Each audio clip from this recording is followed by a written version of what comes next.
Yo, what's up, Saints God? Meet the almighty Goten! Wow, it sounds weird when I do that voice. I sound retarded. Now I know what all my haters think of me now. But anyway, hey everybody, I am the voice of Goten, Jules AF. It's weird actually. I haven't done a video with my normal voice in a long time. It feels really awkward. Too much pressure! No, I'm fine, really. I just have a lot of mental problems and retardation. But anyway, today, I want to do a very different video on the channel. More like a double upload. I can't believe it. I'm actually not lazy for once and actually do a double upload. I'm joking, guys. I feel like this is a topic that I've been debating on doing for a while now. A video about my journey on YouTube. It's a long journey. Full of happiness and pain. Yeah, I actually had pain in my life. A lot of things have been happening recently on YouTube, but I feel like my channel has grown to the point where I feel like I should share my YouTube experience with all of you, how I started, and how basically everything took place, and how I became friends with such amazing people. Well, anyway, guys, if you guys did enjoy this video, then I would really show you support by subscribing to the channel and leaving a like. I really do appreciate it, and leave a comment because I do read all my comments. So anyway, where to begin? I started YouTube around 2011. Jesus, I can't believe it's been that long. On my birthday, I remember so vividly, but I can remember exactly the first videos I ever made. It was my birthday, and my friends were making YouTube channels at the time, and I'm like, well, I love YouTube. I want to hop with the trend too, you know? So, they taught me how to create a YouTube channel. I made it on my iPod, because that's when people actually used to use iPods. I created my YouTube channel then, and I called my channel the most bizarre name. I'm not gonna tell any of you all what the name is because I still have some of my personal videos up there that I don't want to share because I want to keep those to myself and my friends who helped me create the channel. And what me and my friends did on the day is that this is when Beyblade used to be relevant, the Beyblade Metal series. We actually recorded ourselves playing Beyblade battles. Like, we were gonna have like Dragoon versus El Drago or some shit like that. We had like Storm Pegasus versus Galaxy Pegasus. I can still remember the names. Beyblade left a huge hole in my life because it's one of those things, a huge part of my childhood. I filmed those and I uploaded them to YouTube, and they were actually doing quite well, surprisingly, for our first video. I actually never knew what subscribers were. Yeah, I was that dumb of a kid. I didn't even know what subscribers were on YouTube back then. I just knew what views were, and it had like 100 views. Like, after one day, it had like 100 views, and I was like, whoa, 100 people watched my video. This is so cool. I kept on uploading random, like, stuff on the channel. I uploaded Beyblade videos, Minecraft, because that's when Minecraft used to be relevant. Happy Wheels, because I tried to be PewDiePie, even though my content was cringy as hell. A bunch of other videos, Lego videos, stop-motion videos. I went through a huge phase in my life about recording what I wanted to do on YouTube, and I don't know, it expanded me to do other stuff. I moved on to doing other channels, and I tried doing an animation channel called Jules AF Animations, which I think some of you are familiar with. It's a channel where I did animations about a series called Dragon Ball AF, which is basically a fan series, a manga fan series, and I wanted to create a sprite animation with it. I used to be a sprite animator, and I used to create my own story for Dragon Ball AF, and I tried to show it to everybody. And the series actually did quite well, got a decent amount of views, but eventually I did stop because I had to take a long break, and also because I don't have enough time to do animations like I used to. I do plan on getting back to sprite animations though, but in the meantime, I have no time at all. And I used to record a lot of Minecraft. This is when Minecraft was still popular. I have made just an only Minecraft channel, and it was really fun actually. Sometimes I still have fun playing Minecraft, not by myself, because before I used to play Minecraft all the time by myself, but every time I play with friends, it's always so much fun. It's always like that with games nowadays. If you play with a friend, it's so much nicer to play. Me and my best friend, we did Minecraft videos together on a channel we called Gamers. That's the only hint I'm going to give you for what the channel name is. We recorded a bunch of Minecraft videos. We did tons of other content. We absolutely loved it. We were at 600 subscribers at the time, and we were just blowing up. It was fantastic. Then our first sub purge came in. We lost 300 subscribers. It sucked. We eventually made it back to 600, but sadly, the channel has stopped. Mainly because of scheduling errors. One, found it hard to do videos together because we started doing a lot of videos, but with other people, but it kind of felt like we lost the purpose of the channel. The channel was about both of us, and now that we hardly get to do videos together, it just didn't feel the same. I wanted to continue the channel, me and him wanted to so badly, but due to time problems, it eventually just died, which is a shame too. We're still keeping that channel up, we still watch the videos every now and again. It's nostalgic for us, but that was one of the few experiences on YouTube, having that sort of small community. It was really fun at first, and it was amazing. Then that's when I started getting back into sprite animations. However, during that time, this is around 2016, so a huge time gap, something really hit me, like, 2015, sorry, I don't know what I'm saying anymore. Something really hit me hard. Really, it's not an easy experience what I went through. Some of you might be familiar with this, people that have been on my channel for a year would know this by now, but in 2015, when I was doing sprite animations and was joining at school, I was diagnosed with cardiomyopathy, which is a heart condition, which is a enlarged heart. It happened unexpectedly, and it caused me to not be able to breathe properly. I couldn't eat anything. If I ate anything, even the smallest amount of food, I would vomit it out, no matter how big it is, or how small it is. I could only drink water, but even sometimes then I felt sick. I couldn't even move. I felt like out of crap. I felt like, if I felt terrible. It was not a happy experience for me, and it was something that I would never forget. It's one of those experiences where I would never forget. I stayed in the hospital for a year. For a year of my life, I stayed in the hospital.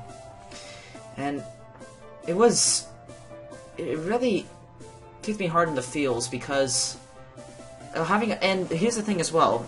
The doctor said if they didn't diagnose me this early with the heart condition, I could have died. Basically in 2015, that would have been the year I died. By the time I got the idea to go to a doctor to check it out. It really shook me. I never thought about death in general. I was so happy with my life, but for something like this to happen, it scared the living hell out of me. It was an experience that I would never forget. The hospitals are supposed to heal people, and I love hospitals for that, but the truth is, hospitals, you feel like shit. I didn't feel shit for myself. I always stayed positive throughout the entire experience. But the thing that made me feel shit was seeing other kids, younger than me, even babies, with the same condition as me. That really, I didn't know how to explain it. It's really hard for me to say it in person now. I'm actually holding back my tears. I can remember them so clearly, and I just don't know how they could go through all the things they did. I was in the hospital for months. They kept on trying medication to heal my heart condition, and it just couldn't help. So it got to the point where I had to have surgery to install an LVAD, which is basically a heart assist device to help with pumping blood through my body.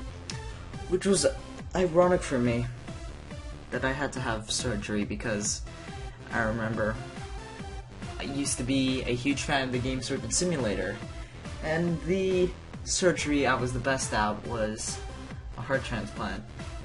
And it's ironic to me because they put in this heart machine to help blood pump through my body to prepare me for a heart transplant.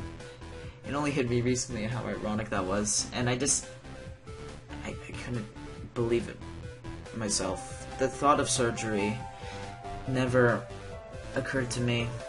I always knew what surgery was, but I never thought it would be as bad an experience as what I went through. I had heart surgery. It seemed like it only happened for like a couple of seconds, but they say you don't feel anything through surgery, and that's a complete lie. You feel everything afterwards when you wake up. Those months I spent in that recovery room after surgery were the worst experiences in my life. I woke up from the surgery, huge scar on my chest. I don't mind the scar. There was a needle in my throat, a tube in my nose, 2 tubes in my chest, like 2 big ones, like lodged inside the chest. 1 needle on my left arm, 1 needle on my right arm, 1 needle on my left leg, 1 needle on my right leg, and 1 on my foot. I couldn't be fed anything. I had to be fed everything through a tube, and it tasted horrible. And I was sick. I was allergic to that stuff, and I had to because that's the only way I could get nutrition. And I would vomit a lot during the night because I can't get over all of that. And I remember the thing that kept me going was the most stupidest thing ever. It's because the thing that kept me going was, of course, my family. That wasn't the stupid part. My family, my friends, and for the fact that Star Wars The Force Awakens was coming out in December. So I told myself, you better get out of bed and you get to watch this movie. Star Wars is coming back. You better not be weak. You gotta watch that. Star Wars is my life. Star Wars is such a big thing as a kid, so like, I had to see it. I eventually got out, and I had to bring around the LVAD. It was something like, it was portable. I had to bring it everywhere I went, and if it unplugged, then I was screwed. No pressure, no pressure. During that year, when I had to have the hard machine for the entire year, that's when a lot of the things happened. During this time, I got back into sprite animating as spare time, because during this entire year, I didn't have school. I couldn't go to school because of the hard machine, and honestly, it got boring, and now I regret all the things I did because I was so lazy, and I could have done so much, and but I had to use that time to relax anyway. Anyway, back to the point. During this time, I got back into sprite animating, and my work started to get noticed by somebody from a group called Team Infinite, which is new to me at the time. I wasn't really aware of the Dragon Ball Z community at the time. I was more aware of the sprite animating community. And, yeah, they put me into the team, and everything was really nice. I'm gonna get in trouble with a lot of things I'm gonna say in this, but I don't care. It was a part of my experience. And during this time in Team Infinite, I did an animation for them titled Golden Terror Part 1. Not sure if you guys are familiar with that, but I did a sprite animation of that. And it was really stressful, but I managed to get it done, but looking back at it now, there's a lot of things I did rush, but that wasn't the main issue. I was just happy to get it done in the first place. However, during this time in Team Infinite, I met somebody. He went by the name of MJ Smooth. He was new to Team Infinite, so I thought to myself, why don't I give him a warm welcome to the team? So I started messaging him, and sooner or later, after a week of talking, we just became friends. And he was a unbelievably talented voice actor. He could do so many voices, and I was so mind blown hearing these voices. They were on point. They were fantastic. Yeah, I love this channel. I always watch this channel every time he uploads something new. Absolutely loved it. Me and him eventually became good friends, and that's when we were introduced to I don't know what I was saying there. That's when we were introduced to character channels for the first time. Lord Frieza and Prince Vegeta, you guys are most likely familiar with them. They were the two biggest character channels during the time, probably the only well-known character channels at the time when we first saw them. And me and MJ loved their content. We loved watching them do the stuff they did and everything like that. And after a couple months later, MJ decided to create a Trunks channel. MJ is the future Trunks channel you guys are all aware of, the one that's at 39k now. 39k, wow. And he started his channel, and I supported him along the entire way. After the first month,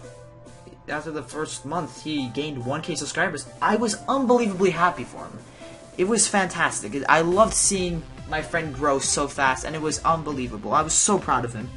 However, we got into drama with Team Infinite and eventually led him to leave the group, and sooner or later leading for me to leave the group.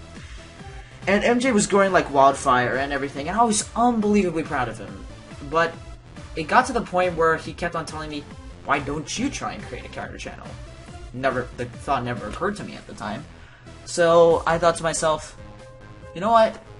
I'll go for it. And I actually wanted to do Goku at first. I know, that's why I do so much Goku videos on the channel, because that was the character I wanted to do originally. But I never did him because I was afraid that people wouldn't like my voice. I know, it was silly at the time, and honestly, if I could go back in time, I would say to myself, go for it.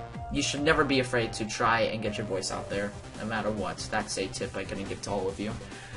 And then I looked up channels. There was tons of characters of Gohan already. There was tons of, other characters. So I thought to myself, you know what? Has Goten been done?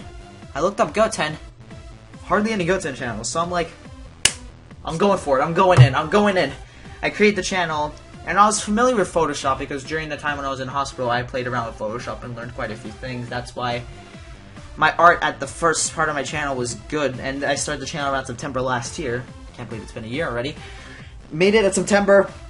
uploaded the first video, 32 views, and I already had 30 subscribers, and I was like, oh my god, and it was awesome, and MJ supported me throughout the entire way, and I really loved him for it, and it kept growing, and kept growing really fast. Sooner or later, 3 days, I was already at 100 subscribers. At the end of that first week, I was at 1,000 subscribers. I couldn't believe my mind. Second week, 2,000 subscribers. Third week, 3,000 subscribers. 4,000, 5,000. It was growing unbelievable, and I was so happy. I was the happiest person ever. Then, I had to have my surgery to take out the heart machine. Because a miracle happened. They put me on the heart machine, the LVAD, for a year, in hopes to blood pump through my body to prepare myself for a heart transplant. However, what they noticed ever since they put in the heart machine is that my heart started to heal on its own. And this never happened before. In the history of mankind, for someone my age. It happened to babies before with the machine, but not to a teenager. So they kept it for a year to see if the heart would heal itself, and it got to the point where the heart was fully healed, and I had to go to the hospital.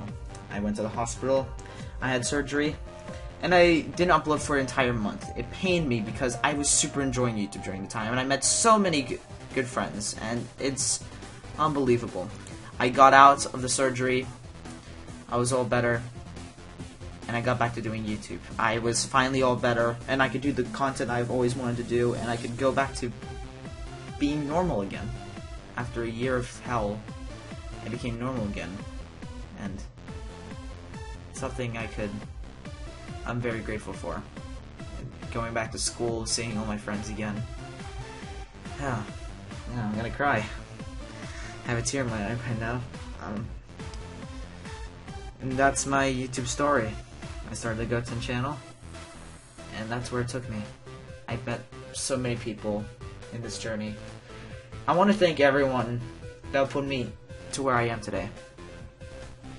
Saberhound, Chaos Faction / Kid Boo,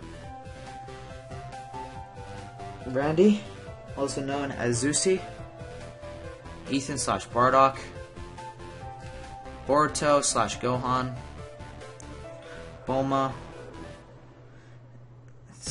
I can't believe all the friends I've made. It's unbelievable. There's so many people I've met. TN Shinhan.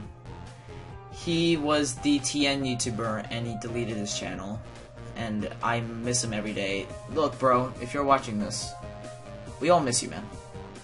And I can never forget everything you've done for me, especially when uploading videos on my channel when I was in the surgery. It really meant a lot to me, bro. And I really miss you. MJ Smooth, I could never forget him. He brought me here today. Armatter, God 984, Galactic Maniac. I've just met so many people that I just don't know who to thank. And to everyone who I forgot to mention, thank you all so much for this amazing achievement. I've made so many friends, and so much things has happened that I can't stop saying thank you. Thank you, everybody, and I'm happy you all enjoy my content and enjoy watching the stuff I do. It really makes me happy, and I don't plan on stopping anytime soon. This is the Almighty Goten, signing out. Catch you all later, Saint Squad, and I'll see you all in the next video. I love you all, and here's to 50K. Catch you all later.